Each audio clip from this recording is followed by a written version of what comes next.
progress.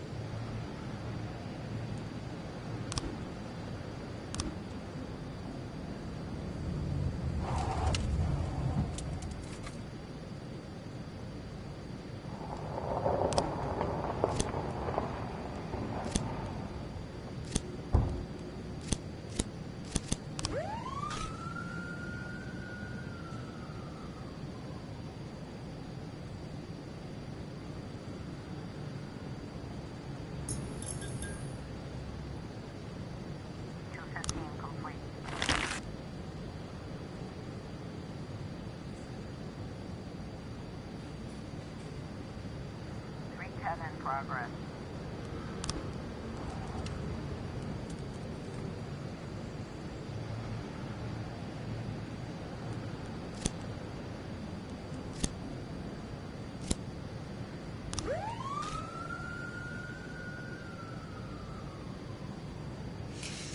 In progress.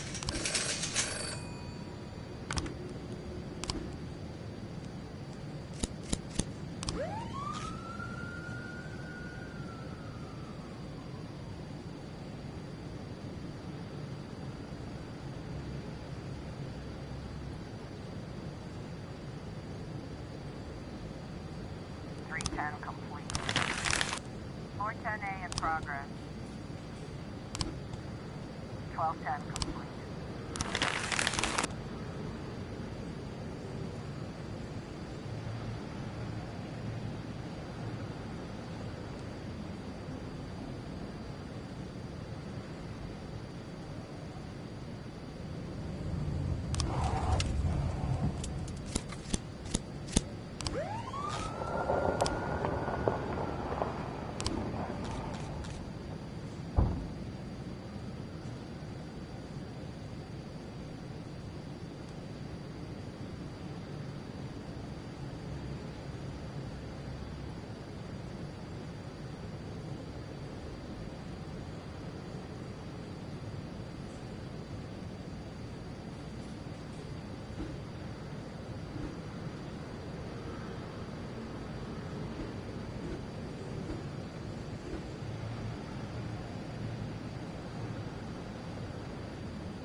I was trying to raise 10-1, Sergeant Soft Spot.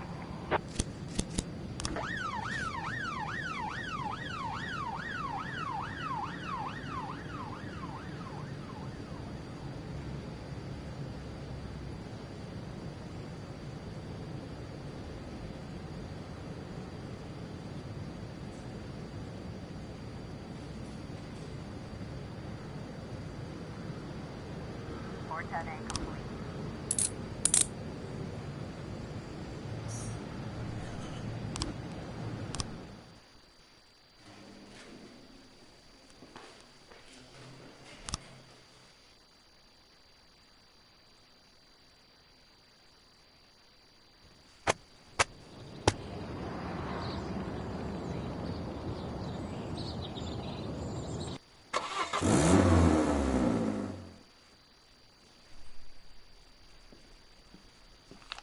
All the information about Laura, just like you asked. Mr. Boyd, keep your voice down.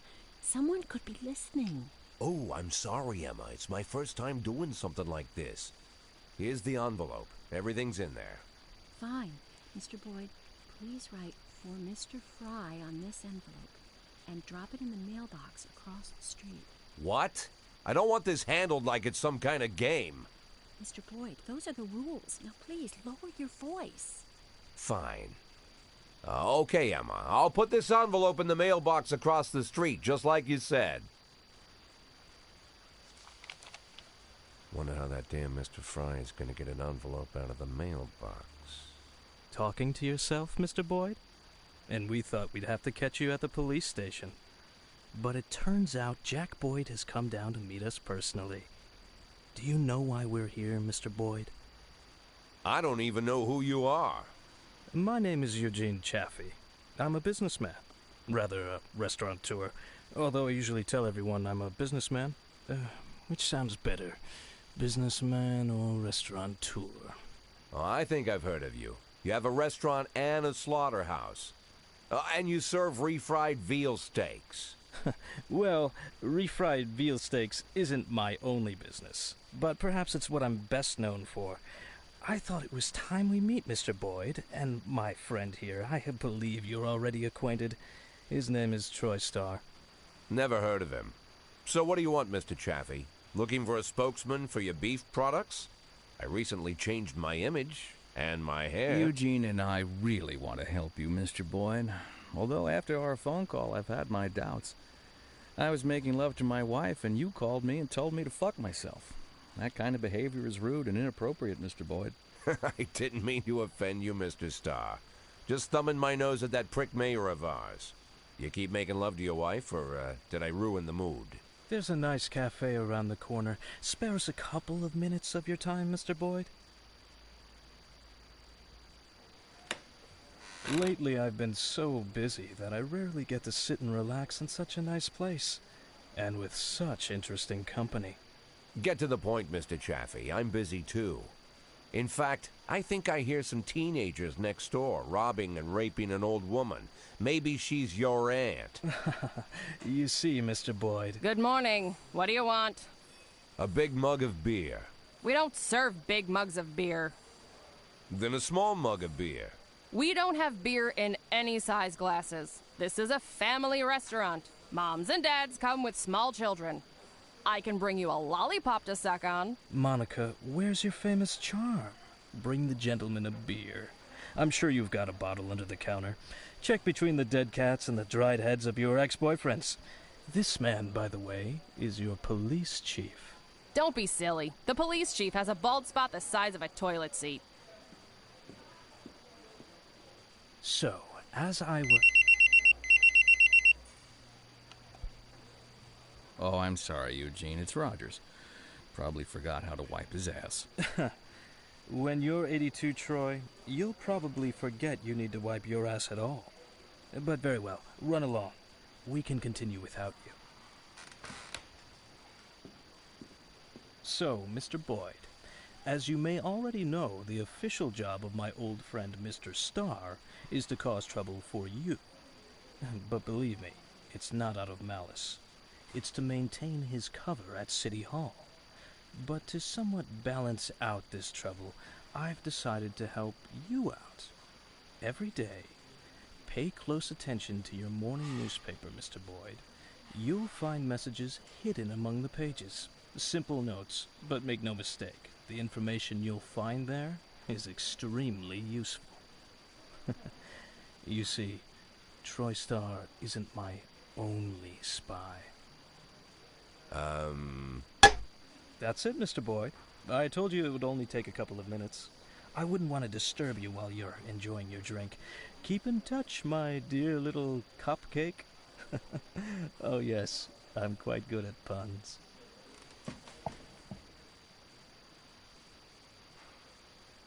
Never imagined what meeting Robespierre would be like. But I certainly didn't figure the first thing he'd do was buy me a drink. Getting them to serve a beer at a family cafe? And this Robespierre has some strange superpowers. Strange, but not entirely useless.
in progress.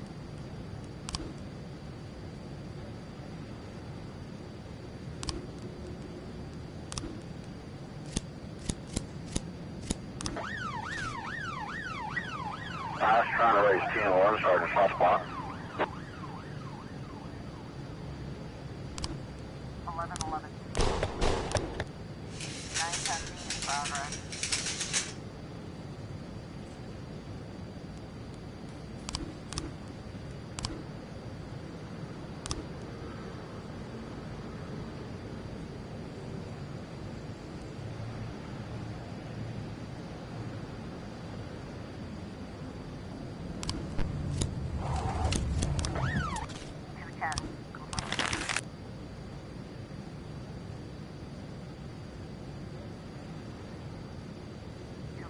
In progress.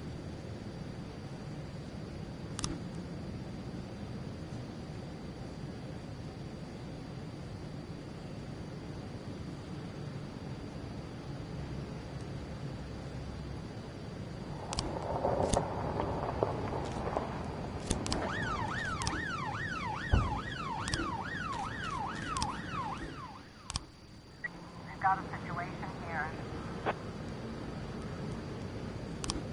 9-10 complete.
custody complete.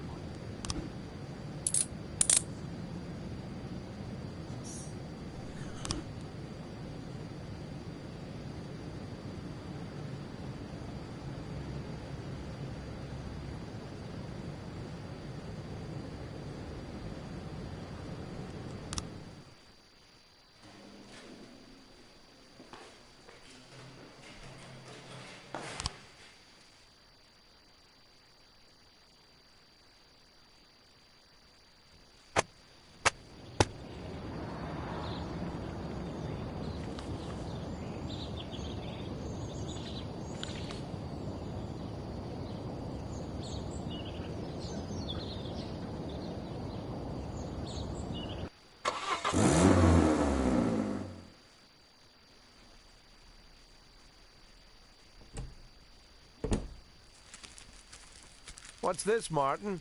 Think that'll cover breakfast? Good Lord, Jack. You should knock. Don't worry, Martin. I don't care what kind of business you're up to. Although on second thought, scratch that. I'm very interested in your business. In fact, that's why I'm here. You have a lot of connections? Depends on what you need. I want to keep my job. I've got another 5 years in me at least. I want to prove my dismissal is illegal. You know someone who can help? Jack, are you sure you want to get involved in this fight? Martin, let's not,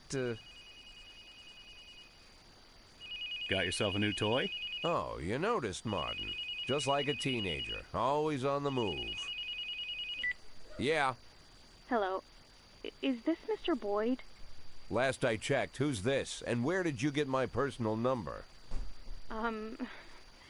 When you work at the prosecutor's office, it's not too hard to find someone's phone number. The prosecutor's office? Just a second. Martin, out. I need to take this. But Jack, it's my office. Okay, I understand. I'll go grab an ice cream. As for your little problem, Jack, I think we can work something out. Give me a couple of weeks. Weeks? Jack, what you're asking is... Yeah, okay, I get it. Now get out already.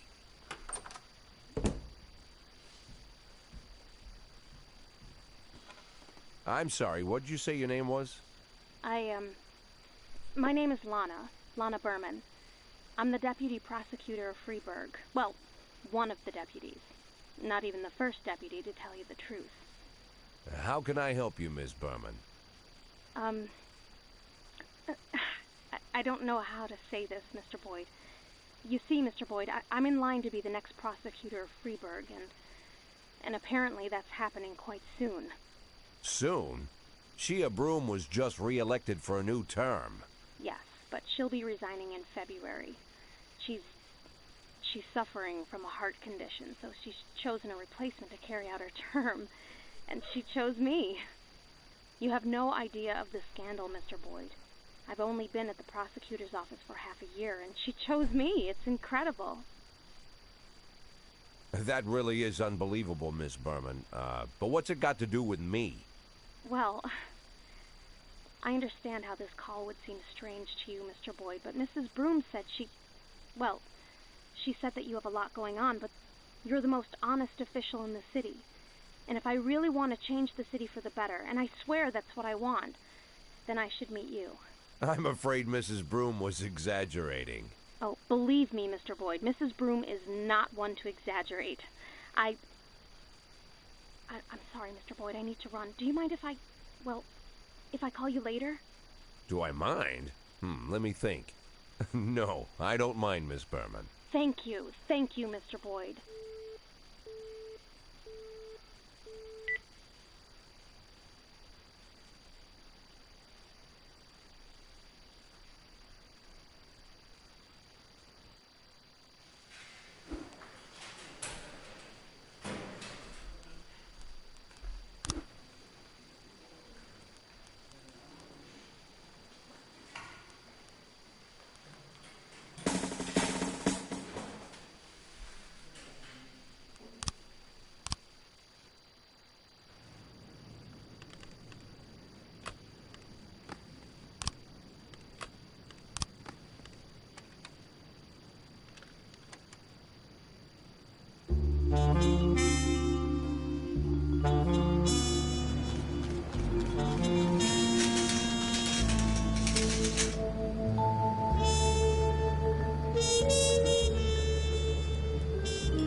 911A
in progress.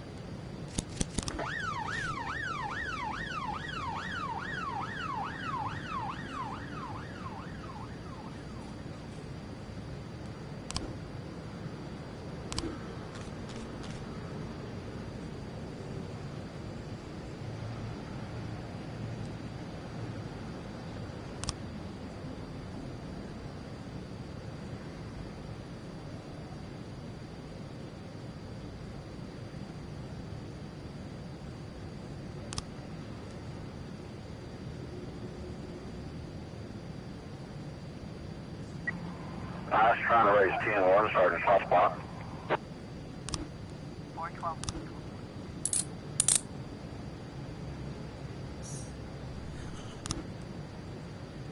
Officer on scene. Looks like we have a situation here.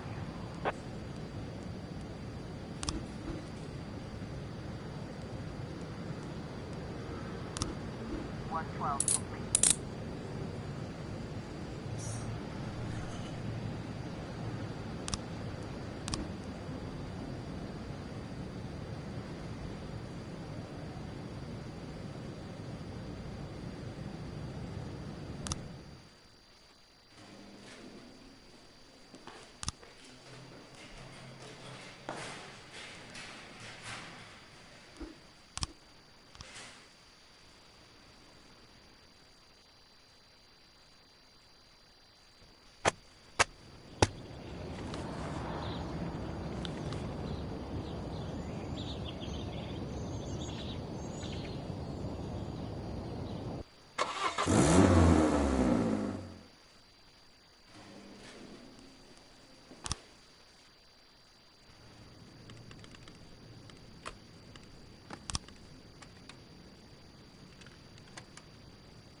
I was trying to raise 10-1, Sergeant, soft spot.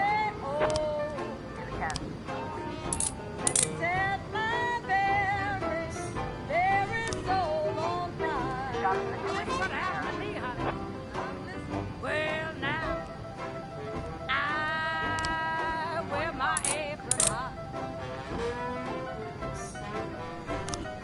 When I wore my apron high.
110A complete.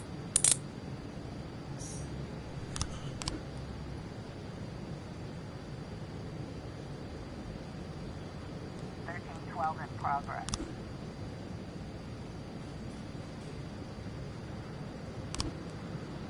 612 complete.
Officer on scene.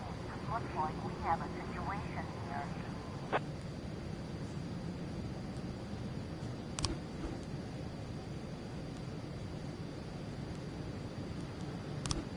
711 complete.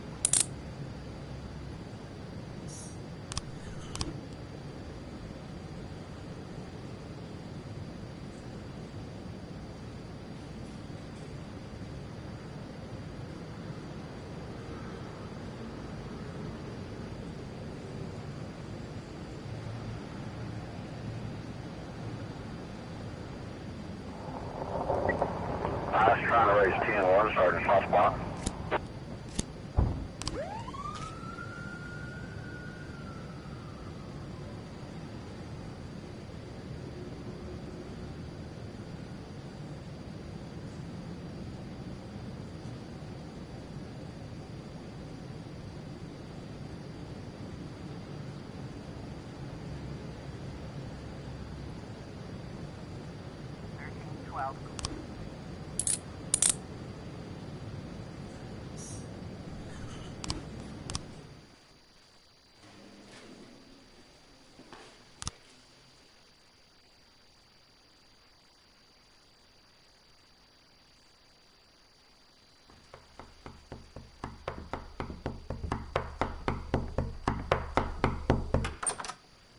Mr. Boyd, I am Agent Avrahami, and this is Agent Roberts. You'll have to come with us. What now? Oh, Please get dressed, Mr. Boyd. We'll wait for you in the car. Mr. Boyd, did you hear what I said? you know what? You boys can go to hell. I'm not going anywhere. Not right now, at least. You can come down to the police station during regular hours. You can't just come to my house while I'm sleeping, pull me out of bed without any breakfast. Right now, the only place I'm going is back to bed. I'm closing the door now, and if you... Jack, what's all this? I told everyone what a great sport you are and how fun it would be to play a little joke on you. Where's your sense of humor gone? Ethan, it's 5 in the morning. At this hour, the only thing that'll get me laughing is one of you feds slipping on a banana peel. Well, what'd I tell you? He's such a joker. You're getting old, Ethan. You're getting fatter, Jack. And you're getting boring. And you're getting fired. Fine. You win. But you're still a snappy dresser, Jack. As I'm sure you can guess, we've got an assignment here in Freeburg. Come on, let's go. We'll fill you in at the scene. Oh, and I really am glad to see you, Jack. You have no idea.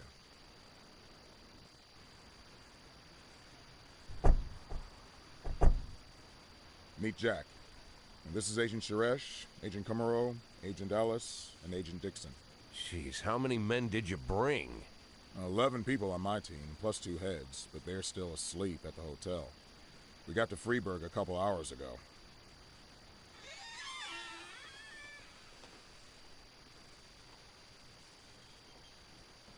Actually, I was asked not to communicate with the local police, at least until the press conference, but, well, you're a friend. And by the way, you're lucky you didn't have time for breakfast.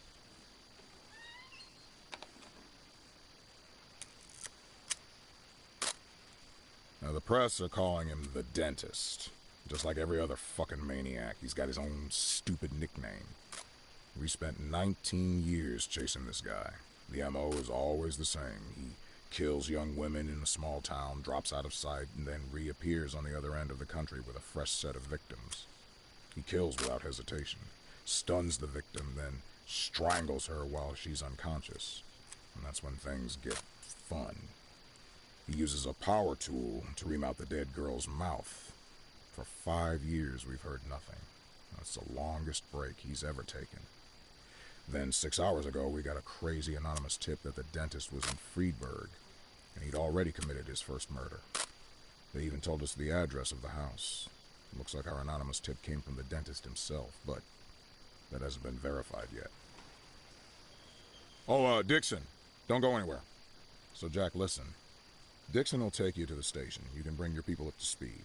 I'm looking forward to full cooperation, and it would be great if you could bag a criminal like this before you retire. A nice farewell. You know what I'm saying, Jack? Yeah, a nice farewell. And Dixon, Mr. Boyd will tell you where to take him. Come on, look alive. You're the police chief's driver today, if that's good enough for you. I'll come around to see you tonight. Buy us some beers, huh? But not that piss you normally drink. That stuff gives me wicked heartburn.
Officer on scene. Looks like we have a situation here.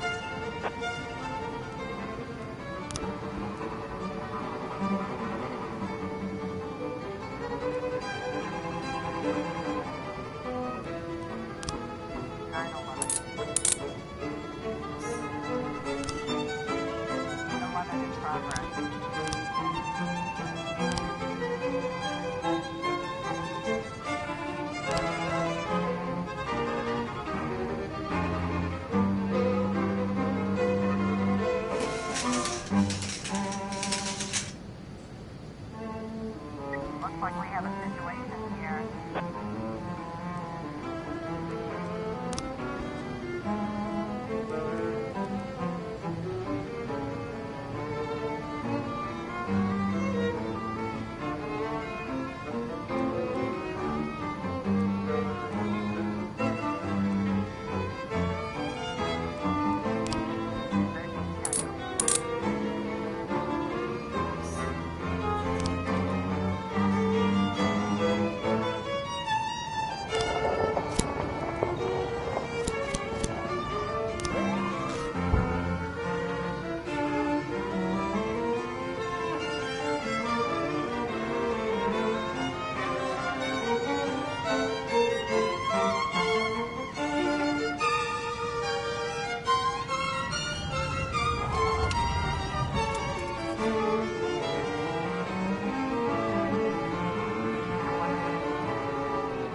So I went downstairs figuring I'd find some mercenary or an escaped serial killer or some other lowlife I'd put away, right?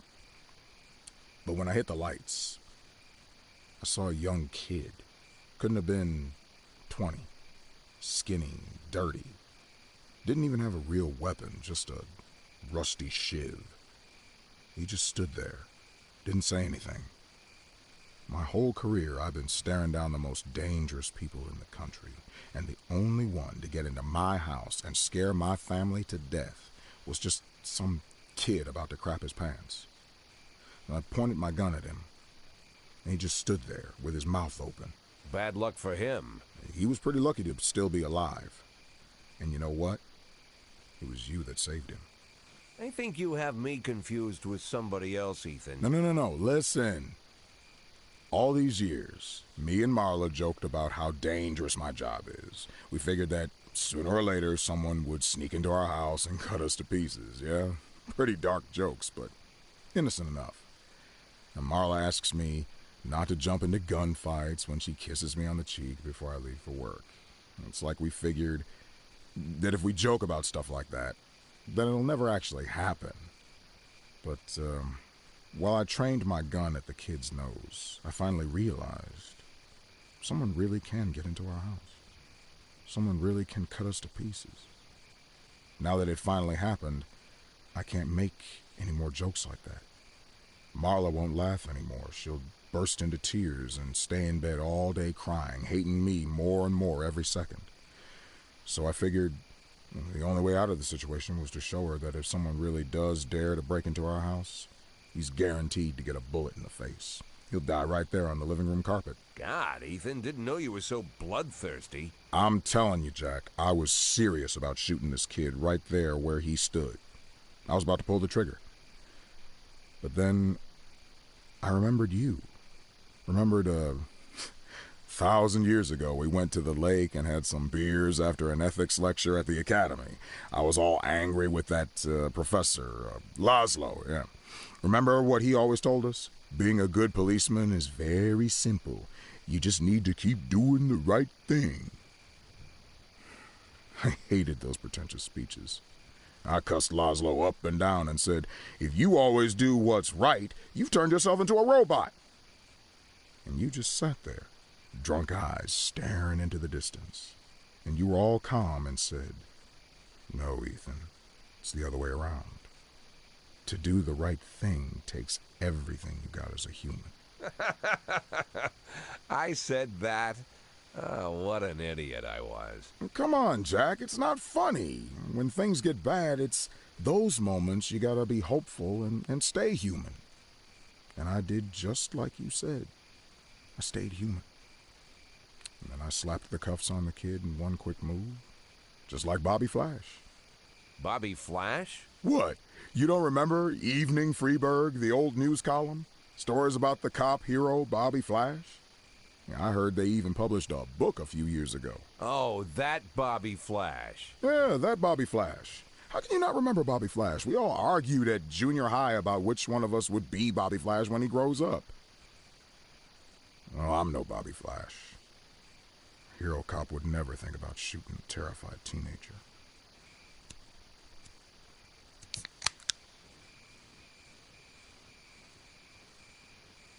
But wait a minute. If I'm not Bobby Flash, then maybe you are. Yeah, maybe so.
10-12 in progress.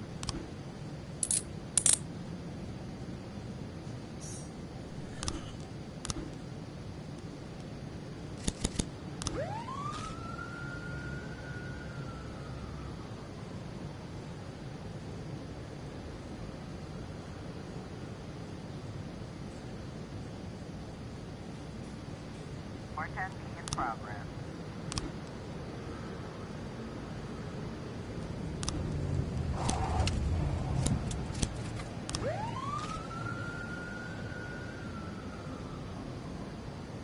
We've got a situation here.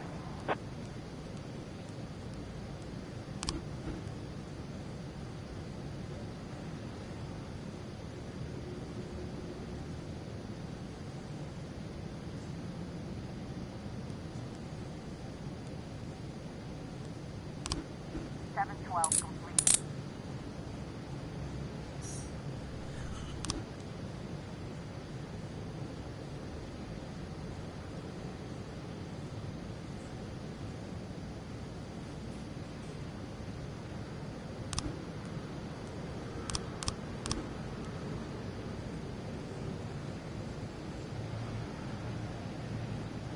We've got a situation here.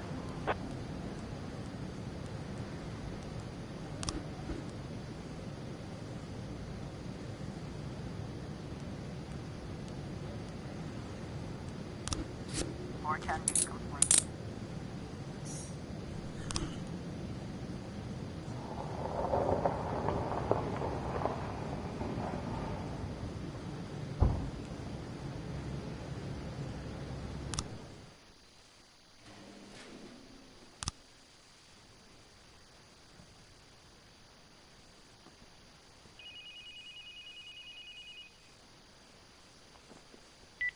Boyd here, and I hope you have a hell of a good reason for calling me in the middle of the night. I'm sorry, Mr. Boyd. I'll call you back later. No, wait, you're the girl from the prosecutor's office. Lana, right? Yes, exactly. Oh, I'm so embarrassed, Mr. Boyd. The first thing Mrs. Broom told me about you is that you almost never sleep. I don't sleep too much either, so I thought I'd call you and apologize for last time. But it wasn't the last time, was it? Well, I've been going over our conversation in my mind, and I realized how stupid I sounded. You're the chief of police, and there's a strange girl calling you, saying she'll be the next city prosecutor, just to share the news, I guess. I must have sounded crazy. Not so crazy as you imagine, Lana. When I learned I was going to be police chief, my parents were already dead, and my only friend was working 1,000 miles away from Freeburg. Wife and kids were relaxing on a distant island in the middle of the ocean. Took me 6 hours to get a hold of them. But I had to share the news with someone, or I would have gone mad. All the more because I was surrounded by half a dozen cops who figured they were ahead of me for the job. I figured you were feeling about the same. It's like you're reading my mind. Now I'm like an outcast here. Most of them still think that Mrs. Broom was joking or trying to show her deputies that she's in charge of appointing her successor. But I know it's no joke. Well, for some reason, I didn't doubt it, Lana. That's probably why I'm calling you. I know it's selfish. I'm sure your wife isn't too keen on girls calling you at night. My wife and I, well, we're not living together.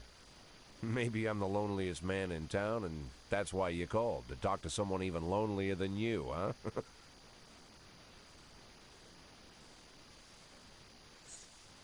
Lana?